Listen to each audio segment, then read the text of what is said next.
Hello, everybody. Welcome to Zone Defense. Be sure to follow us on Spotify at Zone Defense Podcast, on Twitter at Zone Defense Pod. Subscribe to our YouTube channel at Zone Defense Podcast, and be sure to ring that bell to get post notifications. Also, drop a comment down below and let us know your thoughts on today's topic. Today, Roman, Chris, and I are diving into our weekly pick'em for Week 11 of the NFL season. How's it going, guys? I'm good, Drew. When we look back at week 10, I think we're all in agreement that it was a bit underwhelming in terms of fantasy, at least. I know there's a lot of underperforming games and stat lines from some players. So it was a really weird week. And in terms of the picks, things pretty much stayed the same. But I am now one game further behind. But, it's Jeez. only one game, so I think I can make it up. It's just it's a weekly routine that Roman he gets some optimism going in, and then I just steal that Thursday night game, and then I end up blowing a later game, which is exactly what happened this week as well. And Drew, me and him stayed exactly the same. Yet again, we've been in lockstep all year. Roman still got some time to make up this ground, but I mean, you got to have one of these weeks where you just get all these differing picks right, man, or it's going to be tough to come back. But we'll jump into the news and notes now. Not a ton of injuries this week besides a couple QB ones. We got Teddy Bridgewater had the knee. It didn't seem like a huge deal. I think he's going to be okay. Maybe he'll miss a week or two, but I think he's going to be all right in the long term. Drew Brees, though, this is a really interesting one. I actually just saw that he's definitely going to miss at least 2 weeks. And I believe he has 5 broken ribs and a collapsed lung as well. Yeah, that sounds very painful, and hopefully he's going to be okay. But yeah, things just didn't really look right with Breeze after the injury. You could tell something was definitely wrong. But Drew Lock also kind of a similar injury. I believe he's got a very severe strain in his ribs, and that sounds also very painful. So we'll see if he plays. I'm not sure if he's going to, but John Brown had the ankle injury. It didn't look like anything crazy, but they got the bye anyway, so it doesn't really matter. Danny Amendola, I think I don't even really know what his injury is, to be honest, because he's so irrelevant. So I'm not really sure even why he's in the dock right now. But we're gonna go on to the next one. Andrew Whitworth, he had I believe it was a PCL and MCL maybe, both torn. He's gonna miss. I think he's gonna miss pretty much the rest of the season. Maybe he comes back for some playoff games. But he's definitely gonna miss the rest of the regular season. And then Nick Boyle as well. This one you could tell right away. This one was severe. He's gonna miss the rest of the year with the torn ACL. So some tough injuries here. Not a horrible injury week besides the quarterbacks though. At least a lot of our skill position players are healthy. Probably because all the running backs have already been injured so far this season. So you can't really. I mean, there's only so many players that can get hurt in one year, I guess. But a couple guys that are still injured, I guess, would be Christian McCaffrey, Sam Darnold. Sam Darnold with the shoulder, he's going to miss another week. And this has been just a lingering issue. He's re-aggravated now. Obviously, the re-aggravation a little bit more serious than the initial injury. Because if you injure the same position, you gotta wait a little bit longer. Even then, CMC with the shoulder injury, he's going to miss another week. I assume he's going to miss one more week after this as well before their bye week, which would make sense. So it's going to be Mike Davis season, which it has not been Mike Davis season for a very long time. My fantasy team would know that because he's been trash lately. So hopefully he can turn it around and pick it up for them. But we'll go ahead and jump. This is the one I kind of want to discuss with both of you guys and all three of us to discuss this one. But Russell Wilson has been he's been bad, flat out bad since we've crowned him. We've had 2 of the 3 of us crown him as the MVP. I was not really on that boat, but Russell Wilson, I mean, he had 3 or 4 turnovers last week. I know he was constantly under pressure because the offensive line wasn't really protecting that well against Aaron Donald and co. But there was a play that this was basically just absolutely the reason he's nowhere near my MVP race, but he stepped up in the pocket, he had a clear running lane, and he decided he was going to throw a boneheaded end zone interception. I have no idea what he was looking at, but he had at least 10, 15 yards of separation, may have even gotten the end zone with his legs, but instead he decided to throw a bonehead across the body interception. I'd like to get your thoughts first, Roman. What do you think about Russell Wilson here? The last 3 or 4 weeks has been really subpar. What do you think? Do you think he's still an MVP consideration? Do you think he can turn it around? Yeah, I know a couple weeks ago when we were doing our midseason awards, I prematurely said he was the front runner for the MVP, and now I'm still not as confident about that. I do Right. think he'll get some votes because he obviously had a great start of the season and can still bounce back later in the year. But I think when you look at some of the other players that we kind of mentioned, Rodgers, Allen, Mahomes especially, they've all been consistent and even elevated their play. I'm even willing to put Kyler Murray in that conversation. He might even be above Russell Wilson at this very point because he's had a great season so far. And he hasn't been talked about at all in the MVP. So I think now, since Wilson is kind of falling, we can now include Murray in those conversations. But I do expect Wilson to maybe bounce back and get to where he once was, so he's not completely out of the race, but it's definitely concerning to say the least. Are there any other positional players besides QBs that you consider for the MVP race I think over Cook is, Russell Wilson? yeah, Cook is probably my top guy. Maybe DeAndre Hopkins if you think Yeah, about I it. would. That's a guy that I think we haven't really given enough love to. Definitely. Hopkins obviously made probably the most valuable play of the year this week with the insane Hail Mary grab that was just absolutely unbelievable, and proving the Cardinals haters wrong, like Drew thinks they're frauds. They are not frauds. That is for sure. Drew, I would like to get your thoughts about Russell Wilson, though.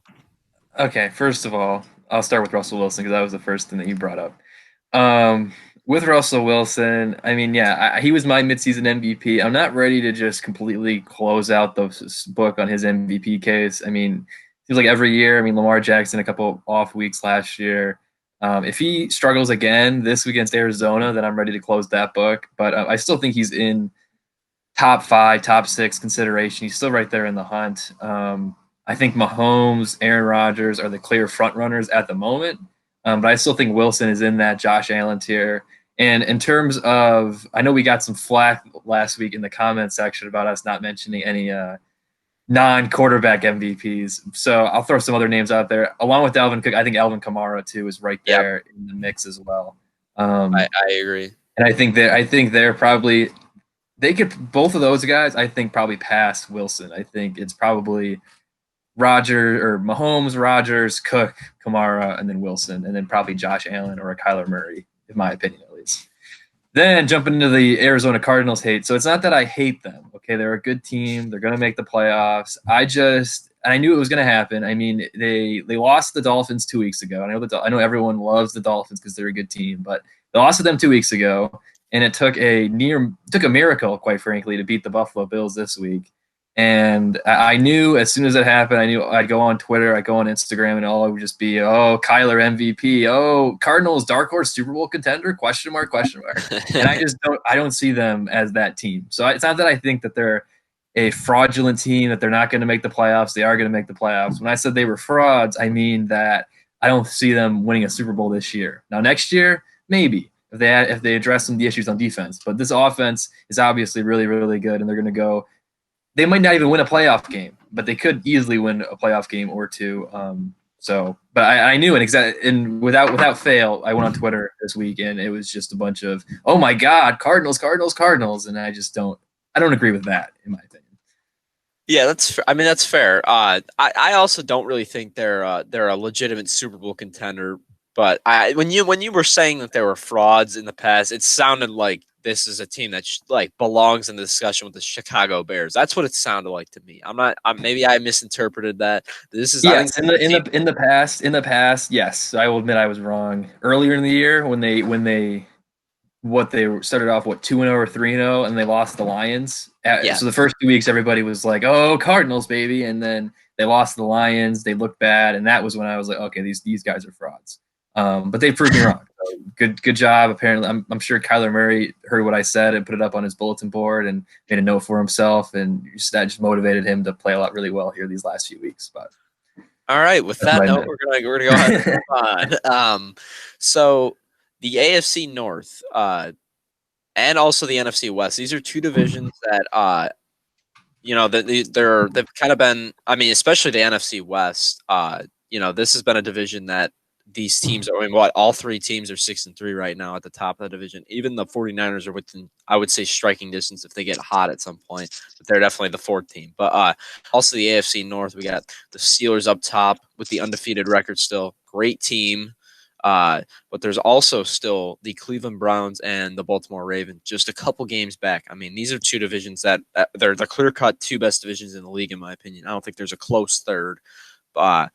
Definitely, I think the NFC West is the best division. You got the Cardinals that we've already talked about. The Seahawks still right in the playoff race, and then the Rams, which is if he has to apologize for any take about the Cardinals, I need to apologize for the Rams because I just expected that the Rams would just be they were kind of fraudly to me as well, just because of Jared Goff. And I'm not changing my opinions about Jared Goff. I think he's a trash quarterback. I need to respect this defense and how good they are. This is what the Chicago Bears should be, because I think Jared Goff is definitely better than Nick Foles, but I think the Rams defense is even better than on the Bears defense. I think that's where the differences are. I think their defense is even better, and Jared Goff's a little bit better with a little bit better weapons. So this is like the Bears, but not fraudly. So that's kind of where I went wrong there. But both those teams kind of similar there, but the Rams a little bit better. I guess we can just go ahead. I'll go ahead and address it. Roman, which teams do you think are going to win these two divisions? I think Baltimore's loss to New England, I think, kind of certifies the Steelers to win that division. Agreed. Although it's going to be interesting to see the race between Baltimore and Cleveland now, since the records are tied.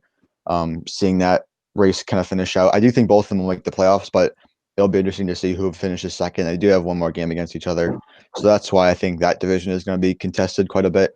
And in terms of the NFC West, it's going to be really tight. I think it'll probably be between Seattle or LA, or maybe whoever wins this Thursday night game. Whoever wins this Thursday night game between Arizona or Seattle will definitely have the upper edge in the division. So that's definitely something to look out for, because it's going to be a huge implicated game. I'm not going to really crown someone just yet, because I think it'll be like down to week 17. That's how late we're going to know until we find out a division winner. But it's definitely up for grabs. It's between those three teams. I don't think San Francisco is going to be a part of that, but they all have a legit chance of that division. Yeah, I agree with that. Yeah, with the NFC West, I think you guys already mentioned that you got three teams who are all really, really good, or not really, really good. They're all decent, and they each have like a clear flaw, in my opinion. Arizona and Seattle. Seattle, they kind of have flaws on both sides of the ball. Arizona, I still don't trust their defense, and the Rams, I still don't trust their offense. Right. So it's going to come right down to the wire. The AFC North, though, that being up for grabs, I completely disagree. I think it's the Steelers are going to win that division outright. So, and it's going to be pretty easy. Because I think the Ravens, they're still going to be a playoff team. I'm not ready to just panic and run around losing my mind here, but they're not winning the division. They're still going to be a playoff team, but they're not winning the division. I think Pittsburgh's pretty much got that locked up here, unless they just absolutely collapse here the last few weeks of the season. Yeah, I agree with that. I think the Steelers, it's their division to lose, obviously, but they still have some divisional games. If they were to lose a couple of those, this becomes a very interesting race.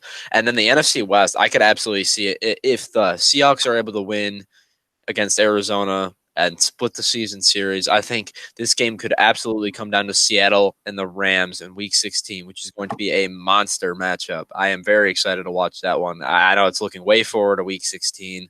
The week before the regular season ends, but that's going to be an insane game, and I'm very excited to watch it. I believe that the Cardinals and Rams still have 2 games to play this year as well, which is kind of weird scheduling that they haven't played a single game against each other yet in Week 11. But those are going to be big games too. I believe there's one coming up again with those 2 teams. That's going to be intense. But last 2, just kind of signing moves here. David Bakhtiari signs the record extension with Green Bay, over $20 million per year.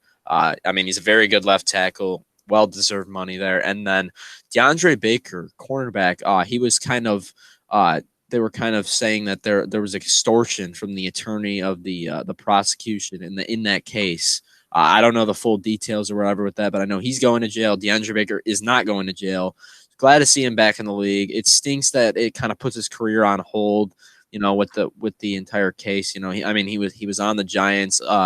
Didn't have a great rookie year, but it showed some flashes at the end of the year. I think Kansas City signing him, this is a very low risk signing. The guy didn't do anything wrong, so obviously this is a perfectly innocent person pretty much. And this is a first round graded guy. You're probably not having to pay very much money for. So he's on the practice squad right now. I expect him to get called up by the end of the year and play a role on this team at some point, whether it's depth or in their starting lineup. But Roman, do you want to touch up on this signing at all? Yeah, it's obviously unfortunate when you kind of see a young rookie kind of get his career kind of thrown away just because of one situation like this. And now that we know he's innocent, he obviously deserves that second chance. And Kansas City signing him is obviously a good move for them and Baker to get his career on track. I kind of want to touch on Bakhtiari for a second because that news broke about his extension during his game. So maybe he signed the extension while he's in the huddle or something, or mid-game they got it done. But that's definitely a good move for Green Bay as well. Yeah, I don't really have too much to add. You both already pretty much covered both topics. And I think we're ready to jump into the pick'em now. If you guys are ready, I'm ready. All right. So we've talked about these two teams at length here just a few minutes ago, the Cardinals and the Seahawks. I know I said last week it was probably the best Thursday night game on the slate so far, but this Arizona Seahawks game might be even better. We saw a couple weeks ago it was an absolute great game in prime time as well. So this has all the makings for another classic with huge playoff divisional implications at the moment. I believe I think the Cardinals are out in front now in the division, technically speaking, too, as well. So, yeah. So the Seahawks really slid here the last few weeks. So they really need this win. The Cardinals could really cement their case and prove me wrong once again if they get a win here. So I think, yeah, Chris, you start us off here because Roman always starts with the Lions next. So, Chris, who do you think? Yeah, I think the chalk pick here is to go Seattle. I'm going to go with Arizona in this one. I think Seattle, while they do have a lot to prove in this game, I think they're going to come out and play well. I think Arizona is scorching hot right now and is clearly the team playing better and has a better playing quarterback as well as the better receiver. And also a big factor in this game, and it's something I cannot believe we did not have any injuries. It may have been the biggest injury of the week is Tyler Lockett has the knee sprain. I don't think he's going to play this week. And if he doesn't play, all the attention is going to be focused on DK Metcalf and Chris Carson. If he's not there as well, I think this offense could struggle against Arizona. Arizona can create pressure. They have a decent secondary as well with Patrick Peterson and co. and Budda Baker as well. I think they can shut down DK by himself, and then Lockett won't be able to run free because he won't be playing. So I'm going to go with Arizona in this one. Chris, you brought up a lot of great points, and especially for Lockett, I think there is some optimism he might play. He just won't be at 100%, but obviously losing him would be such a big loss. Right. This game can go either way, and I was hoping we'd split on this game, and it's exactly what's going to happen. I'm picking Seattle. I need to get the deficit cut, and I think this is a game where I can potentially get a spot back because this is going to be a good game, and it could probably go either way. Yeah, Chris, you said it was the chalk pick, but I don't think it. I think it's you said Seattle was the chalk pick. I think Arizona might be the chalk pick because I'm also going with Arizona based on just what I've seen the last few weeks. I mean, I know I was wrong, and I'll admit I was wrong earlier in the season, but I think Arizona, objectively speaking, has been the better team these last few weeks. I think Seattle, they had a lot of problems there. Losing Tyler Lockett does not do them any favors offensively, and we already know the defensive issues that they have already been well documented. So Arizona gets a win here and really makes their case known that they're probably going to win this NFC West crown. So going to be a really fun game to watch. So I'm really looking forward to that. This next game, I guess I'm looking forward to watching it because I'm a Lions fan. But if you're not a Lions fan, you're probably not watching this game. I feel like I say that every week for every Lions game. But we got the Lions coming off a big win against Washington last week. They almost choked again, but somehow they squeaked it out on the strength of a Matt Prater game-winning field goal and a Chase Young roughing the passer penalty. So thank you, Chase Young. And the Panthers, I know they were the frisky, like, oh yeah, this team's going to make the playoffs earlier in the year, and now they've lost like 5, 6 in a row, several games in a row here. Yeah, not looking like a good team. So these teams really zero playoff implications, but Roman, how you start us off here? The hometown Lions making their playoff push a little more known, or do you think the Panthers maybe finally break their losing streak? Yeah, for the Lions, at least talking about last week, obviously a win is a win, but it did not feel great. That second half, watching Washington inch back, we all knew it was coming, but thankfully Matt Prater is clutch, so he made that field goal. And Stafford has a little bit of torn ligaments. He had to get his hand taped up, but he'll be playing this week. Bridgewater might be out as well, but I think there's some optimism there. I'm not ready to say if he's in or out. CMC, though, will be out. I think that's going to be a big difference maker. Detroit's going up against a worse defense, I believe, even though they are younger. And Bridgewater and CMC, those are going to be some key pieces that they might be missing out on. So I'm going to go with Detroit. Going to get even up to 500, and I think Stafford has a feast against this defense. And I am also going to take, for the first time this year, I am taking the Detroit Lions in this one. Wow. I think the Teddy Bridgewater injury, whether he plays or not, is going to impact him if he's on the field. And if he's not on the field, I don't trust PJ Walker to get the job done. Former XFL superstar PJ Walker.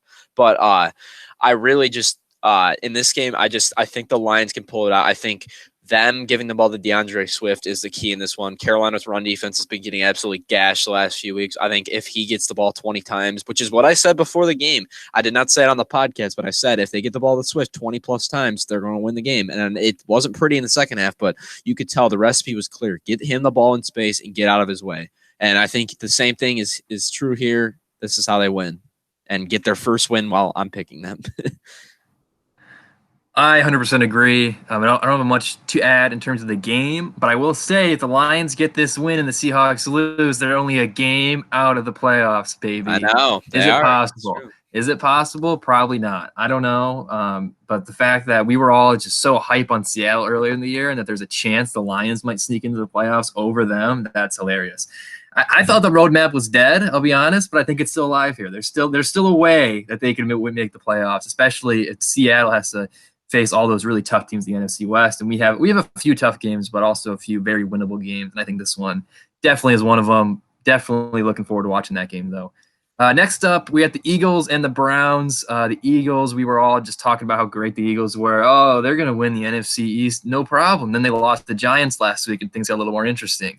The Browns won quite possibly the worst and least entertaining football game of the year against the Texans, but they proved Roman wrong once again in that he should just give up his Houston Texans are making the playoffs case that he's been riding since August. It's not happening, bro. Just drop it. But very unentertaining game there from the Browns and the Texans. But they get another really juicy matchup here against the Eagles, in my opinion. But Chris, I'm curious to know, do you agree? Do you think the Browns are going to emerge victorious in this game, or do you think the Eagles avenge their brutal loss last week to the Giants? Yeah.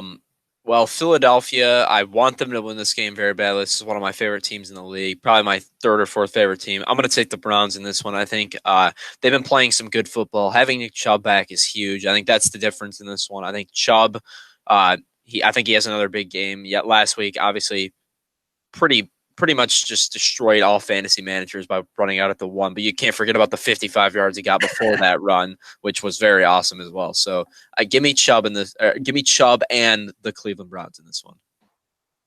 Yeah, I think this is going to be a sneaky close game. I do think there's going to be some more weather affected this game. Yep. I know last week it was delayed a little bit, and I think that might happen again this time, maybe not as to the same degree. I'm going to go with Cleveland, like you, Chris. I do think Chubb is going to make the difference maker. Although, I think Philadelphia is going to put up a good fight with Sanders, who needs a touchdown because he kind of got screwed twice last game. I'm also going with the Browns. Again, not a whole lot to add. I will say, though, I was one of the fantasy managers that was very happy that Chubb decided to run out of bounds there at the 2 because I was playing Nick Chubb last week. So thank you, Nick Chubb. I love you, man. And then I also want to touch on, though, the Browns. Speaking about playoff implications, the Browns are one of, I think, 6 teams in the AFC right now that have a record of 6-3. So that AFC West, or AFC as a whole, the bottom half of that playoff picture is going to get really interesting here. Fun to watch. The Browns really need this win, though. And another one of those 6-3 teams is taking on the Green Bay Packers this week as well. That's the Indianapolis Colts. Coming off a quote-unquote statement win last week in primetime on Thursday Night Football against the Titans. They had a kind of rough first half, but then really unleashed the beast that is Nyheim Hines in the second half and got a good victory. The Packers beat the Jaguars, but it was a lot closer than we all kind of had hoped and had anticipated. The Jaguars had a chance there down the stretch to win the game. But came up just short because they have a quarterback named Jake Luton or Luton. I still don't 100% know how to pronounce his name, but who cares? He's going to be out of the league next year anyway. So we got Packers, Colts here. Roman, who do you like? Green Bay is going to have a much better game this week, and they're going to get the win, I think, somewhat convincingly. It was a good win for the Colts last week because they were kind of the underdogs, I believe, and they shocked two of us at least. Chris was the only one to pick the Titans. So this is going to be a good game, but I do think Green Bay edges it out. Yeah, I 100% disagree. I'm taking the Indianapolis Colts in this one. They're home. Their defense is playing great. I thought their offense looked good last week. That's why I picked them. They had I would say, their best game of the entire season last year, especially like you said in the second half. First half was pretty close. Second half, their special teams defense was able to get a couple nice plays going in that, and were able to really turn things around. I think the Packers. This has a chance for the Packers to have a letdown game. You know, they just played Jacksonville really close. I think Indianapolis traveling there yet again. I think that's going to make it. It's going to make it a tough game. I think the Colts will edge out one of the better games of the week, and honestly, I would say even one of the better games of the season. I think it's going to be a really fun one to watch. Yeah, I disagree with you, Roman, that it's going to be a blowout game for the Packers, but I do agree with you in that I think the Packers are going to end up winning this game. Um, I think their letdown game, Chris, was last week against the Jaguars. They did not look good, and they still came out with the victory because the Jaguars suck, quite frankly. But the Packers, I think they're just. I mean, I know we love to overreact after one week, but the Colts, I mean, they're a good team, but I don't know. I still have some question marks there. I think Aaron Rodgers is going to be able to find a way to win this game, but it's going to be really, really close, without a doubt. And Roman, I think you wanted to add something. I didn't say it was going to be a blowout. I said it'd be convincing at least. So take that as you want. I take that as a blowout, but I take that as a blowout. That's when you say, "Oh, they're going to win convincing." That's just a polite way to say they're going to blow them out. But anyway, I won't put words in your mouth. Next up, we got the Falcons and the Saints. We already talked about it. Drew Brees will not be suiting up for this one against the Falcons, and the Falcons are coming off a bye. They're also kind of one of those teams like the Lions, like the Vikings, I guess the Bears, who are still kind of in the NFC playoff picture, but they still got a few games they have to make up. So. Chris, you think the Falcons take advantage here of a depleted Saints squad, or do you think the Saints just keep on rolling? Man, this is a tough game to pick here, actually, without Breeze being there. I'm going to go ahead and take the Saints. I don't feel great about it. I think this is going to be a weird game, maybe a trap game for the Saints with Jameis. But, you know, I still think he's a good enough quarterback to get the job done. I really think the Saints defense has stepped up as of late and is one of the better units. I think they're a top 5 defense in the league, probably, and I think that's the difference in this game. I think this game has a chance. Most New Orleans Atlanta games seem like they're going to be shootouts. I think this game could be a little bit more low scoring because I think the Falcons want to establish the run with Gurley, but I think his 2 yards of carry is going to catch up to him in this game. Yeah, last week they didn't really open up the playbook with Winston. I do think that changes for this week. Me too. You're going to see a lot more of Taysom Hill, I believe, as well, just because he had a big factor in last week's game. They always try and try and squeeze him in at some point. So we're going to see a lot of Winston, a lot of Taysom Hill, and I think this is going to be a good opportunity for Winston to show us if he's actually learned something with Sean Payton and Drew Brees. And I do think he'll have a good game as well, and I do think New Orleans is going to win. But Atlanta is always a pesky team in those in division matchups, so that could potentially backfire on us. Yeah, well, I had one bonehead pick last week and picked the Bengals. I'm going with the Falcons this week. Made my bonehead pick of the week. I don't know. I like the way they've been playing here. If they're a Todd Gurley dumb mistake falling in the end zone away from being undefeated here under their new coach. So I like the way they've been playing. I think the Saints, like you said, Chris, I think this might be a trap game for them. I think the Falcons come up victorious, and if they hadn't got off to such a brutal start to the year, they'd be a serious playoff contender, I think. But they're just a little too far back for my liking. But, I mean, if they catch some breaks, they could be another team that knocks Seattle out of the playoff picture or another one of those NFC West teams. But yeah. Speaking of the Cincinnati Bengals, they get a little bit of an easier matchup this week against the Washington football team. Washington looked brutal there for pretty much the entirety of the first 3 quarters and then rattled off a near miraculous comeback victory. Would have been a great story for Alex Smith, but they came up just short against the Lions last week, and the Bengals got throttled by the Pittsburgh Steelers, unfortunately for me. So I think, Roman, I think it's your turn to start us off. Do you like the Bengals or the Washington football team? I said in our group chat last night, this is going to be a tough game to pick. It's going to be a sneaky good one, and I'm still going to pick this one on the spot. I'll kind of just rattle off some knowledge for you guys. I know Alex Smith had a good game last week, even though it was Detroit. And their offense was actually pretty decent. They kept driving on the field quite a bit, just couldn't come up with points. And they aren't going up against a better or worse defense. So I think Alex Smith still can have a good game at home. Cincinnati, though, I think has the better offense overall. So I don't know. This is gonna be a really tough one. I'm I'm gonna I'm gonna pick Washington. I think it'll be close. But I do expect Burrow to have a better week at least from his performance against the Steelers. It'll be a good game though. All right, so I'm going to go ahead and take the Bengals. While I do agree with pretty much everything you said, I think difference in this game is if Joe Mixon is back, and That's true. don't know if he's going to be back, but I'm going to project that he is. I mean, I feel like it's been a long time coming. I mean, he had the midfoot sprain back in week 6, week 7. I think it's time for him to come back this week and really go off. But if he's not back, I feel really bad about this pick. Obviously, I'm not going to change it in the doc if he's not back, but I'm going to take Cincinnati in this one in hopes that he's back and makes a big impact on the game.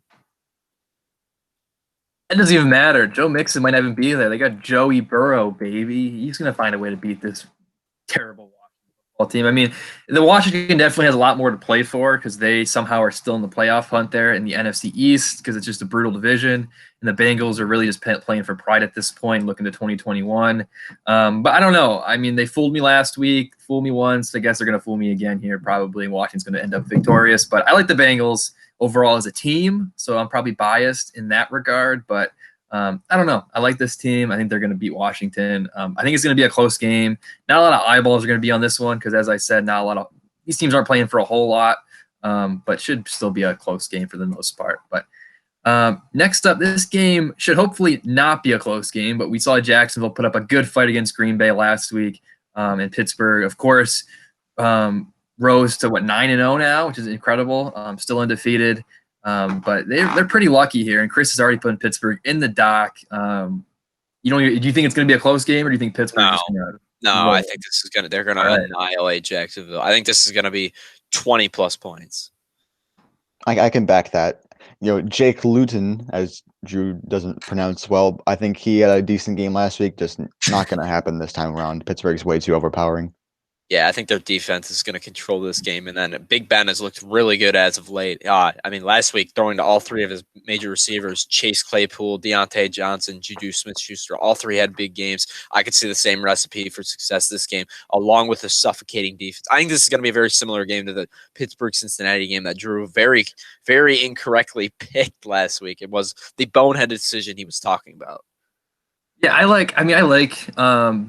like what I saw last year in Pittsburgh because the big reason I picked Cincinnati was because it seemed like they were the flukiest undefeated team I've ever seen. Because you could look at their schedule and look at some of their games. They never really blew anybody out aside from the Browns, and they easily could have been like 6-3 had a few things not falling their way. But last week they took care of business against a Bengals team that I honestly think is a lot better than Jacksonville. So I do agree with you guys. I think Pittsburgh's going to take care of business, but. Next up, we had a couple stinkers there back to back. We got a really good matchup here. Tennessee, Baltimore. I think Tennessee, with their loss last week to the Colts, yeah, they are actually out of the playoff picture at the moment. And the Ravens are right there hanging on to the final playoff spot at the moment as well. So big game for these two teams coming off big losses last week. So Roman, how do you start us off? Do you think it's going to be the Titans or the Ravens? This is going to be a good game. Baltimore kind of faltered last week against New England in the rain, but if you watched that game, you know that the rain was absolutely brutal. Tennessee coming off a loss, they need a win as well. I'm going to edge out to Baltimore because I think Lamar has a better game and improves upon his decent performance last week. And I think some of those passes he threw were on the money, but they were dropped because the receivers couldn't catch it in the rain. I think if they catch those passes and he has a better performance, that kind of adds up into a win. And I kind of want to mention some news that we didn't cover. Tennessee signed Earl Thomas as a fullback because Derrick Henry likes to make him his lead blocker, as we saw during last year's playoff game. So Tennessee could have a good game, and so with Derrick Henry. Oh man, that's pretty funny, Roman. But I'm gonna go with Baltimore in this one too. I think Tennessee is one of those fraud teams that isn't actually that good. Their offense is good. It's their defense that's the problem. It's not their offense. I think it's absolutely that defense. I think their secondary stinks. I don't think they could stop the run very well either. I think this is a get right game for Lamar Jackson at home. This is Tennessee had the recipe for success to beat them last year. I mean, Lamar really hasn't been the same in the playoffs, at least. Yeah, Tennessee last year was able to get the job done, but Lamar, I think he has one of his better games of the season. I think he runs free against this team and has a couple passing touchdowns. Maybe he hooks up with Hollywood Brown for once this year. I mean, it would be a first time for everything. Yeah, Chris, you stole my take there because we were talking about fraud teams. I was going to bring up how I think the Titans are a fraud team once we got to this point because a couple of weeks ago we were super high on the Titans, looking like a Super Bowl contender, especially after they came back and looked really, really good there after the COVID. They had all their COVID cases and they were out for a couple of weeks. But they've just not looked good. As you said, offensively they've been okay. But I mean, that Indianapolis game last week, I mean, they easily had that game won in the first half, and they just did not show up out of the locker room. That's a big concern, and I don't think they're going to make the playoffs here in that loaded AFC wildcard field for sure. But speaking of teams that I guess are in the AFC wildcard hunt, the New England Patriots shocked everybody, shocked me, I know, and got a big win against the Ravens, and the Texans lost. I already mentioned it. They lost again to the Browns in just an absolutely unentertaining game. But the Patriots, man, I'm just so tired. Everyone's just like, 2 weeks ago, it was all the dynasty's dead and everybody overreacted. Now everyone's like, oh, man, the Patriots, they're going to make the playoffs again. Here we go. And it's like, they're not going to make the playoffs. They're not a good football team. But I just hate how people overreact for them all the time. But anyway, I'll get off my soapbox here. Roman, do you like the Patriots or the Texans in this one? I don't think the Patriots really proved anything to me last week. I think they kind of got a little luck in there because of the rain. And obviously they've practiced all week in the rain. So I think they had the upper edge in that. Newton definitely had a better game, as he should have. But, oh, man, I haven't made a bonehead pick in a while. I'm going to go back with Houston. I think they can make a better performance than they did last week. I don't know why I find myself picking the Houston a lot. But, they definitely did not have a good week last week. And I do think Watson finds his weapons a bit more. It'll be a close game, I think. I think it'll be closer than you think. Yeah, I mean, I'm going to go ahead and take the exact same looking team in terms of color scheme on our document, but I'm going to go ahead and take the Patriots. They looked good last week against the Baltimore Ravens. I just don't understand why Roman keeps going. This is part of the reason you have a 6-game deficit. Is you have pretty much picked the Houston Texans being an undefeated team to this point, and they are nowhere near. They're closer to the top 5 in draft picks than they are an undefeated team. But I have not picked them every game. That's not true. It certainly feels like it. But I'm going with the Patriots in this one. I think they get the job done. If you look at Roman stock, you would think it'd be Lions-Texans in the Super Bowl this year. Yes, you absolutely would. And that's the matchup we're going to get next week on Thanksgiving. So I can't wait for that. Oh, God.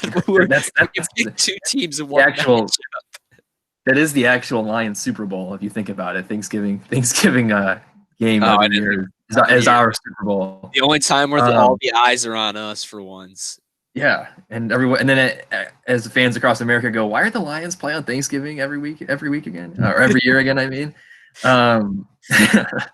anyway, yeah, the Patriots. I think they're a fraud team too. I don't think they're as good as people think they are, but I still think they're better than Houston. I think they're going to win this game. Me too. I agree. Sorry, Roman. I know you, for some reason, just love these Texans, and I was about to say and Bill O'Brien, but I forgot Bill O'Brien's not even there anymore because they suck so bad. But anyway, next up, Dolphins, Broncos. Chris is going all in on the Tua and the Miami defense and Brian Flores hype. Already putting them in the dock because Denver is just an absolute dumpster fire at the moment. Yeah. Should have got Cam Newton instead of Drew Lock, or should have tried to make a quarterback change. They could be a sneaky team that goes after one of these top quarterbacks in next year's draft, in my opinion. But Chris, did you want to add anything on your Miami pick there?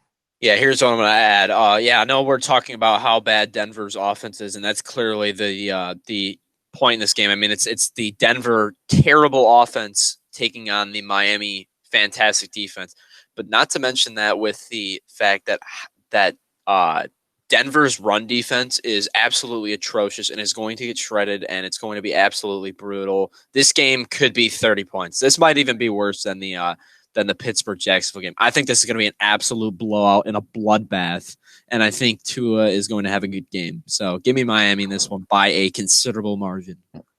If it's a bloodbath, I don't think they're going to be losing by 30. And as long as they have Lock on the field, I think they have a chance. I will give the edge to Miami, though. because they're really hot and they might prove us wrong and make the playoffs. That would be very interesting if they did. They're in the picture though. If the season ended today, they would be in the playoffs. So props to them. Yeah, I think they have a really good chance at sneaking into the playoffs. And a big part of that, I know everyone just loves Tua, and they're like, "Oh, Tua," but he really hasn't looked. I mean, he's looked good, but he hasn't looked tremendous by any means. It's really been, as you said, Chris, it's been the a testament to that defense. Their defense is really, really good, and I think they're going to feast. I don't think it's going to be a blowout, as you said. I think it's going to be a close enough game. Denver seems they know how to stay in games at least. In Miami, I don't think they're just going to blow somebody out, but. I think Miami wins probably by 10 to 14 points, in my opinion. But next up, this is a real maybe potential AFC Championship game matchup, maybe preview here between the Jets and the Chargers. Two really, really good football teams going at it here in the afternoon slate. So, Roman, who do you think is going to win here between these two juggernauts, the Jets and the Chargers? I still think the Chargers are a pretty decent team. They just can't find ways to win, and I think this game they'll get a good win against a bad team, and Herbert will have another good performance as he normally does.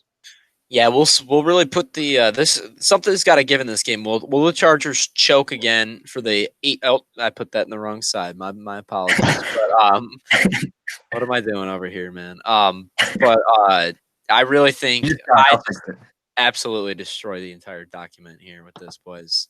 That's my apologies on that one.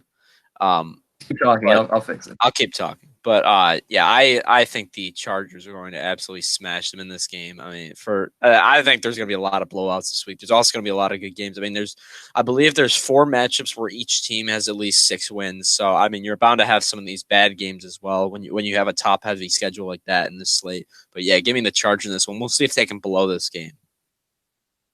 Oh man, it'd be hilarious if they blow this game. If they blow this game, Anthony Lynn's got to be shown the door, right? I mean, he absolutely needs to be fired immediately after this game if they lose.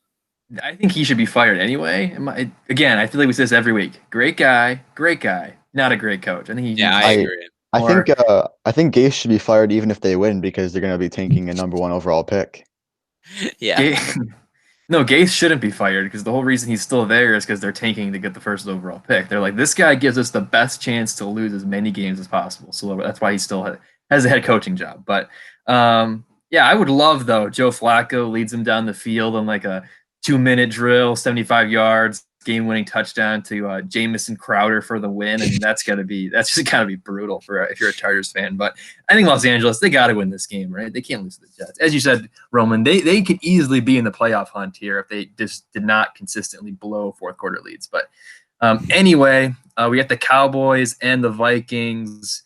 The Vikings, they're emerging as a sneaky playoff contender in the NFC. A few things that I still got to bounce their way because they got to a terrible start, but they've been looking really good here these last few weeks.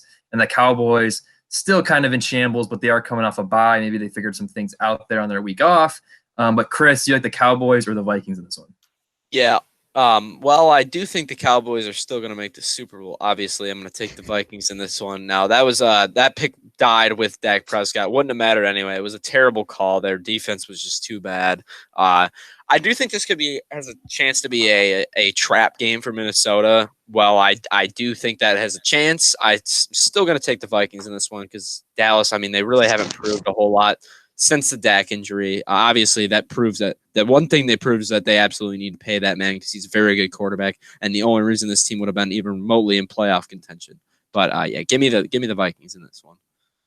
Yeah, Minnesota has pretty much resurrected their season. They're kind of right with Detroit with the same record in the NFC wildcard hunt. They're gonna get another win though. Cousins gonna go have a good game. Cousins got his first Monday night victory last week. So I think that contributes to the momentum for the Vikings this week. As do I. I feel like I didn't pick the Vikings for like the entirety of the first half of the season, and then I just picked them nonstop these last few weeks. But they've looked a lot good. They've looked really good, a lot good. They looked really good these last few weeks. Dalvin Cook looked really good. Kirk Cousins looked okay, as you mentioned there, Roman. He's got his first Monday night win this past week. So I like the Vikings. Of the Vikings, Lions, Falcons teams that might sneak into the playoffs, I think I have the most confidence in the Vikings maybe making some noise and making some teams sweat there that are currently in the NFC playoffs. But this is completely off topic too, but did you guys know that Kirk Cousins could sing? Like I was on YouTube falling down a black hole the other day, and Kirk Cousins has like a great singing voice. It's I think I saw pretty remarkable. a video of him like in a play or something or some musical. I don't remember much of it though. Yeah, I saw that too, I think, as well. Great set of pipes on him. He may not be able to win the big games, but he's definitely got a career for himself after. If only he could win on Monday night. Besides, well, he did win last week on Monday night, but 1-9 record on Monday night, that's not going to cut it. I don't know, man. The Vikings, maybe this is the year. Maybe Kirk Cousins leads them to the promised land. That's what I'm talking about. Probably not. Anyway, big game here for the AFC West, Chiefs and the Raiders. The Raiders pull off a huge upset last time these two teams faced off. If the Raiders find a way to pull off this win, I mean, they're currently in the playoff spot, in one of the wild card spots. If they find a way to win this game, then that AFC West division gets really, really interesting between those two teams fighting for the divisional crown. So, Chris, start us off. Do you like the Chiefs or the Raiders in this one?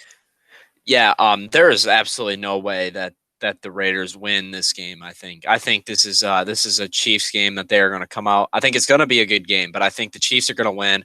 There's no way they drop both of the Raiders. The Raiders are a good team, a team that you definitely don't want to mess with. I think they're not going to mess around. They're pissed after that loss last year. This is their one loss of the year. They kind of got embarrassed, to be honest. They didn't play very well. I think they come out and play a lot better than this one, but I am worried that the Raiders are just a really good team and are actually a legitimate divisional contender because they will be one game back only if they are to beat the Chiefs in this one. I think this is going to be another close game. I know the Raiders last week, it was pretty much an all-dominant rushing performance between Jacobs and Booker. So I think Carr has to step up this game, target Ruggs, target Waller a lot more in this matchup. They're home, but Kansas City is coming off a bye. I think that's going to contribute a lot to the result of this game. I think Kansas City wins, but I think it'll be another close game. It's going to be a really good game, but I think the Chiefs are ultimately going to win. I like the Raiders a lot. I think they're, I don't know, that playoff picture in the AFC is just so loaded at the moment. I feel like if it was the NFC, I think they would easily sneak into one of those final playoff spots. But the AFC is just so stacked at the moment. It's going to be tough, but definitely they're one of the best teams there of that group below the top teams in the division. If they beat the Chiefs this week, that'll be remarkable. But it's going to be a close game regardless. Final game of the week, we got the Rams and the Buccaneers. Two teams. Buccaneers had that brutal loss a couple weeks ago to the Saints. But other than that, these two teams have looked really, really good as of late. Roman, I know you've loved the Rams here. It seems like you pick them a lot, except from last week when I was the only one to pick the Rams and was correct. But we won't need to talk about that. But I know you like the Rams a lot. I know you like the Rams a lot, Roman. Do you think they're going to win here against the Buccaneers? This is a really, really tough game. Probably two of the couple best defenses in the league going at it this game. Brady obviously had a much better performance last week against the Panthers. Their team got a needed win to keep themselves in the playoff or the division race at least. Rams got another solid win. Jalen Ramsey locked down DK Metcalf, so he might lock down Godwin or Evans. We didn't talk about this yet, but Antonio Brown kind of got himself in some more trouble. Apparently, there was some incident before they even signed him that was just coming to light. So who knows how that will result in? We don't know if he's actually going to play this week or if they're going to still let him play. That also will be important to watch out for. This is just me stalling because I have no idea who to pick in this game. I think I'm going to give the edge to Tampa because they're home, and I think their win last week was very much needed, and I think that gives them some momentum in this game. But it's tough to pick. I'm going to take the Rams in this one. Like Roman said, this is a very tough game to pick. One of the toughest of the week, maybe the toughest of the week to pick for me. I'll give my the best reason I can give you is that the Buccaneers on primetime games this year have been absolutely atrocious. I mean, you look at it; they've lost. They lost to the Bears on primetime on Thursday night. They also lost to they got absolutely bludgeoned by the Saints on Sunday night, and then they played one of their worst games of the year against the Giants on Monday night and almost lost to the Giants. And I believe they were on the road for that one, but I don't really care that much about their home field advantage. They don't have it's really just not as important this year. So I'm going to give the edge to the Rams in this one. I know they're making a long trip, but I think the Rams running attack combined with the Bucs not being quite as good on their ground since Vita Vea's injury, I think that's going to be a big difference in this game. Both defenses are going to play well. I'm excited to watch this one, but I think I'm going to give the slight edge to the LA Rams. I'm going Tampa Bay Buccaneers, baby. I don't know. I feel like I feel like the Saints game for me. I think it was more of just an anomaly. Because before that, I liked what I saw. I know the Giants game wasn't great, but I liked what I saw, and I think their defense I think has enough to limit their offense, and I think their offense has just enough to get enough points against the really good Rams defense to win. But Roman, you mentioned it there with the Antonio Brown stuff. Bruce Arians said a few weeks ago when they signed him that if any of these little hiccups happen, that Antonio Brown would instantly be gone from the team. So it'll be interesting to see how that ends up if what happened is indeed what actually happened, and see what happens there. So I completely botched that, but everyone gets what I was trying to say. So Yes. it'll be interesting to see there what goes on with that situation. But I think that's it for the pick'em. Unless anyone has any final thoughts, we can hop into the fantasy picks of the week. It's a very divided board again, so hopefully some things shake out for next week, Thanksgiving holiday week. So I'm very excited for that. All we know is we should have one guaranteed pick when Roman goes after the Houston Texans. That's been a very safe haven for the rest of us. When you said the Texans playing in week 12, the Lions, the Lions. Oh man, who's really going to pick that one? That's when you said, Chris, something has to give between the Lions and Texans. I gotta pick one of them. Yeah, you can't pick both teams. Honestly, I might pick both. Oh man. You have to sleep on that one though, and really figure out. But a lot of detail who's going to win the Texans Lions Week 12 matchup. This might be Roman's game of the year, to be honest. I'm really excited to see that one. Actually, all right. I'm ready for the pick 'em though. If you guys, all right, start us off, Chris. You're gonna let me start us off. Well, I'm gonna take a guy that I think other people really want to take, and it's DeAndre Swift, running back for the Detroit Lions.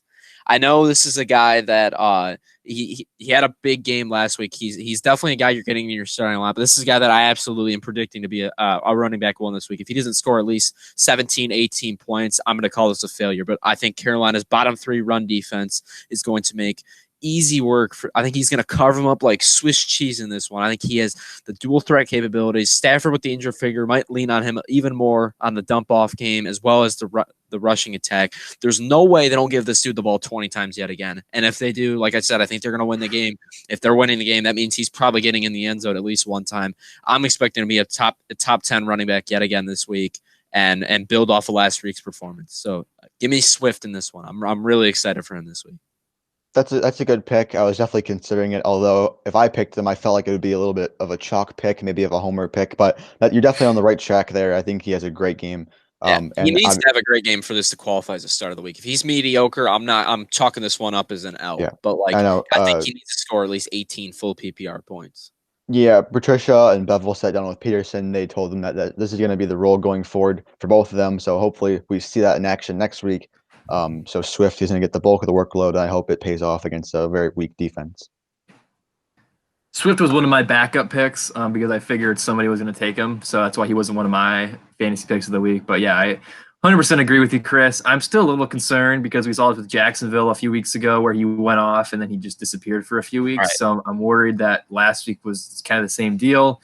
But as you said, Roman, with the talks that have been reportedly happened between Adrian Peterson saying, hey, your role's going to get diminished. That's definitely promising for DeAndre Swift in real life and also DeAndre Swift fantasy owners as we near the playoffs for sure. So, Roman, who's your pick? Yeah, Chris, I wasn't going to pick Swift, but when you said D, I got a little worried. I was going with Deontay Johnson this week because I think you can start pretty much start any of the Pittsburgh Steelers wide receivers this week. But I do think Deontay Johnson is going to have the prime possession here. Great start last week. He'll be another great start this week. In what Chris considered a blowout, like a 20-point blowout, I think many of those points and targets are going to go to Deontay Johnson. Yeah, I like the pick as well. I mean, he's on my fantasy team. He may be getting moved before this for DeAndre Swift potentially, which is a trade that I really want to make because I want Swift before this run where I expect him to go off. But yeah, Deontay Johnson will be a hard guy to let go of that, and a guy that he's locked into my starting lineup. I took him out last week because of the weather. that was a really dumb decision because he's just that good, and he's clearly the alpha in this offense, in my opinion, and that's why Juju has had success because Deontay is being treated as the wide receiver 1, and Juju kind of works better in that wide receiver 2, maybe even if you consider Claypool the 2, his 3 role when he's got a little less attention. So I think honestly any of those wide receivers are a good starting option. But Drew, give us your back-to-back picks here, man. All right. I just wanted to say 100% agree with your pick as well, Roman. I had Chase Claypool as one of my backups, and I'm starting Juju Smith on my fantasy team this week. So any 3 of those Pittsburgh receivers are dynamite. I can't believe I just said dynamite. Anyway, my fantasy pick of the week is Adam Thielen, taking on a Cowboys defense that's currently 28th in terms of allowing points to receivers in fantasy. So I really like Adam Thielen. He had a nice week last week against the Bears. I think he repeats that this week against the Cowboys. I already mentioned it earlier when I picked the Vikings to beat the Cowboys. I think the Vikings are peaking at the right time. They're a dark horse playoff team, and I think Adam Thielen has a big week and gets them a little closer to their ultimate goal. Yeah, I absolutely like the pick for sure. I think Minnesota, Thielen was able to get in the end zone twice last week. Besides, I really didn't think he played a really great game, but I think he finding the end zone, he needs to find the end zone pretty much every week for him to have a really good fantasy game now because their passing volume just isn't there. But I'm very fine with obviously putting him in the lineup, hoping for a big week from him against Dallas. Yeah, I was going to say that the 2 touchdowns he had on Monday night kind of saved his fantasy day, only 43 yards. So that was a pretty mediocre game. But I think this week against Dallas, I think it'll be a more balanced between a lot of yards and maybe a touchdown. And Kirk Cousins is seeming to be on a good roll. So that pick should be pretty good. And I expect a lot of offensive points from that Minnesota team. Yep. And I'm going right back to that game on the other team, and I'm going with Amari Cooper against the Vikings, who are currently the 29th worst team against fantasy football receivers. I know Andy Dalton, I think his status is still currently up in the air at the moment, but if it's Andy Dalton, if it's Garrett Gilbert, I think Amari Cooper is going to have a good game against an improved Vikings defense, but still not a great Vikings defense. I think he's going to get enough targets, maybe find the end zone. I think he's a guy. I know for some teams, he drafted him as your wide receiver 1, so you're kind of scrambling and you're hoping that maybe he can redeem himself. And then for teams that maybe bought low on him and traded for him when Dak went down, I think you could really be rewarded there, and he could have a really high-end wide receiver 2 type of day for you on your team. Yeah, I like Cooper this week as well. I think he's a guy that you can definitely play as a wide receiver 2 with some upside. Also, obviously has the risk of Andy Dalton / whatever other quarterback is there playing like absolute garbage. That's a possibility. Garrett Gilbert looked good, though. Garrett Gilbert looked good. He didn't look bad, but, it still wasn't the greatest for the fantasy options. I do like Cooper, though, this week. I'm willing to roll him out there as a number 2 receiver. But, Roman, go ahead with your last pick, and then I'll follow suit with mine. Yeah, this is going to be my bold pick, and I was waiting to keep it for the last. Adrian Peterson. No. It's a quarterback, and I think you're gonna have to pick him up to start him. It's Jameis Winston. I think he has a better game. I think this is gonna be a different Jameis Winston than what we saw last season. I don't think he's gonna be started in a whole lot of leagues, but as you can see, Buffalo is on bye, so maybe if you're a Josh Allen owner, go pick him up. Go pick him up. I think he'll have a good game. He might throw a couple of picks, but he'll also throw more touchdowns. So that depends on what kind of Winston we see. That pick could backfire if they just kind of use Kamara the whole game, but I do think they're going to open up the playbook for Winston, and I think he's going to have a good game. Yeah, against the Falcons, the recipe is there. They've been pretty good against the run this year. The Falcons have been, but they've also been a pass funnel defense. So I'm expecting Winston to have a pretty good game. The only concern I have with that is actually a guy that I threw into my starting lineup this week in fantasy football at the tight end position, Taysom Hill, baby. This guy's going to go to work this week, and I expect him to I think he's gonna throw for 350 yards in his 5 attempts in the game. I'm kidding, he's not going to. But it's a concern though all the time. I know Taysom Hill stinks, but he could easily get in the end zone with a rushing touchdown, or maybe even receive a touchdown, which would be nice, I guess. Or maybe we'll see a Taysom Hill pass to Jameis Winston for a touchdown. We'll see. It's also a possibility, to be honest. Anything's possible in this offense.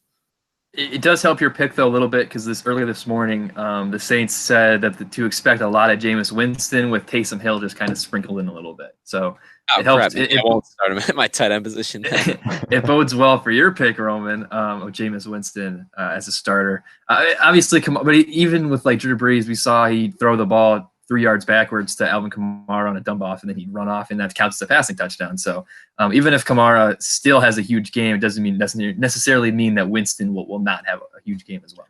Yeah, right. I agree. My start of the week is Taysom Hill. No, it is my start of the week this week is this is why I said before the podcast, I took both running backs from the Detroit game. I'm taking Mike Davis in this one. I think Detroit's 32nd ranked run defense. This is a get right game for Mike Davis. I don't think he has to have I think this is a game where he can get around 15 to 20 points. He hasn't been as good lately, so I don't think this has been is really a chalk pick because he really hasn't done much for your fantasy lineup since around week 6. He's actually been really trash since then. He hasn't scored over double digits in a really long time, and he's hurt your team, and you've been starting him every week like I have been. Definitely, though, I'm willing to ride the flames of the Detroit Lions' terrible run defense, who allowed both of my running back starts of the week last week to score well over 15 points in J.D. McKissick and Antonio Gibson. Both of them had monster games in that one, and what a great selection for me. That's back-to-back weeks with just absolutely flawless picks, and I'm clearly just dominating in that regard as well. Okay. But all right. I think Mike Davis, I think you can ride the flames with him. Like I said before, just Detroit is just so putrid against the run. CMC will not be there. May not even have Teddy Bridgewater, so I think they're going to lean on Mike Davis a lot this week before the CMC return at some point this year. So give me Mike Davis. I really like him. Yeah, I think Davis will have an impact in this game, and it's starting to become a pattern I'm picking up with you of just picking any running back against the Lions. Next week, I expect you to pick Duke Johnson. Maybe we'll see. There's a possibility I picked Duke Johnson. I was already thinking about it. Yeah, you're getting a little too predictable, but I think Davis is going to be a good pick this week. He'll definitely get some work, a touchdown minimum, I believe. So it's decent. Yeah, because I mean, outside the Dalvin Cook game, the Lions aren't have been awful against the run. They've been awful. No, but they've been just giving up touchdowns. That's what I was about to say. And receiving production, which Mike Davis. That was what I was about to say. Touchdowns to get receiving production. So for fantasy, yeah, I agree. They're not the worst team against the pure run, but they allow a crap ton of touchdowns because it's a bad defense overall, and they allow a ton of receiving production. So, and that's a recipe for success. Yeah. It was last week. I mean, the two running backs from the Washington football team, one of the worst run offenses in the entire league, put up almost 40 points combined. So I think Mike Davis can easily get to 15, 20 points this week. I can also envision a world, though, where Davis gets 10 points because he has actually not even 10 points, 8 to 7 points because he can't find the end zone. Because I'm glad you mentioned that, because that's exactly what I was going to say, was that the Lions aren't terrible against the run in terms of yardage. They just give up a ton of rushing touchdowns. So that was with Gibson last week. He didn't have a monster game. He just had 2 touchdowns. And that really helped fantasy owners like myself who had Antonio Gibson on their roster. But, right. I think that is it for this episode. Does you guys have anything else to add about the pick'em, about fantasy picks, anything like that? We're about to break the 100 mark for correct picks. So that's a pretty big milestone. Well, we'll see if Roman does. Me and Drew definitely break the 100 mark. Roman, I'm not. You'll have to have a big week here to get to 100, but I still don't think you're going to catch us. Okay. If maybe Houston goes on a run here. Maybe you call up Deshaun Watson and be like, "Hey man, I really need some help with this pick'em. Can you just play better, please?" The Will Fuller injury, it's got to happen too, right? We called it in the preseason. I'm waiting for that injury report saying Will Fuller pulls his hamstring for the 50,000th time in the last 2 years, but hasn't happened yet, so it's bound to happen here pretty soon. It's 2020, so maybe not. JJ Watt's going to get injured too. It's not going to go well for you, man, if you keep picking Houston. But anyway, enough trashing on Roman and his love for the Texans. It's okay. It's whatever. That's it for this episode. Once again, we're the Zone Defense Podcast. Be sure to subscribe to us on YouTube, follow us on Spotify and Twitter at Zone Defense Pod. And you can also search us on Apple Podcasts. Be sure to drop a comment down below as well. We love reading your comments. I love responding to them. If you want to just rip on Roman for picking the Texans once again, feel free to do that. Or if you disagree with Chris's Taysom Hill take or my Cardinals hate, please let us know down in the comments. We'd love to see your responses and respond to them as well. So Yeah, that's it for this episode, though. Thank you for listening, and we'll see you next time. Peace. See ya.